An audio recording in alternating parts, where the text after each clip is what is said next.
Sisters and brothers, I'm delighted to be able to send you this recorded message of greetings of solidarity from the ITF to ASLEF, one of the oldest and most loyal ITF affiliates in the world. The recent purchase of Arriva by Deutsche Bahn is the latest development that shows just what a globalized industry we're now working in.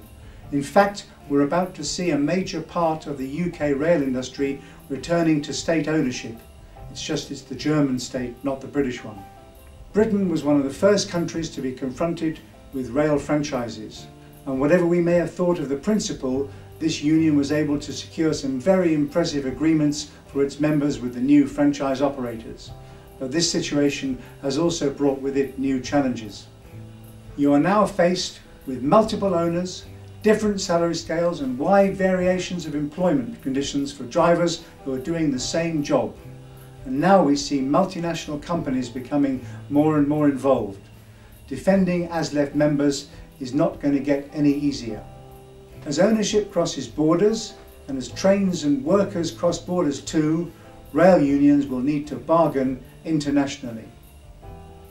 ASLEF's major efforts to help build up the Ugandan Railway Workers Union are a very good example of international solidarity in practice.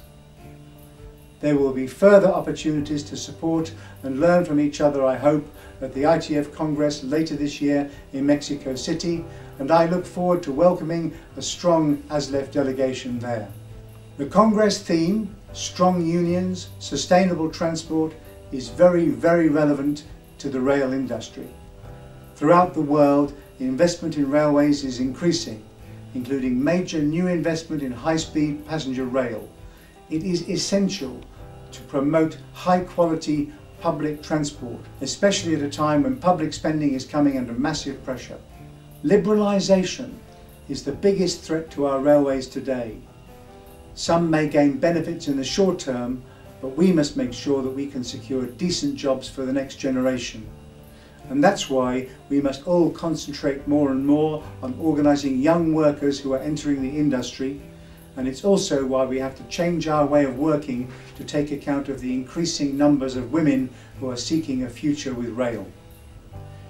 Your Squash Health and Safety campaign is a great example of an innovative campaign steadily working to improve your workplace that should reflect well with new members.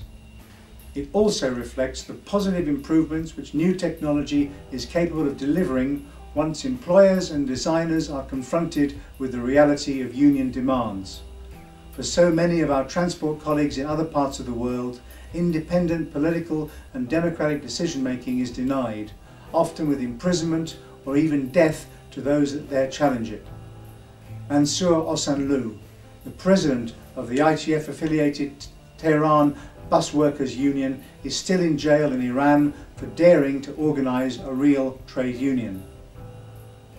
Pedro Zamora of our Guatemalan affiliate StepQ was shot in front of his children just for trying to stop the privatisation of his port.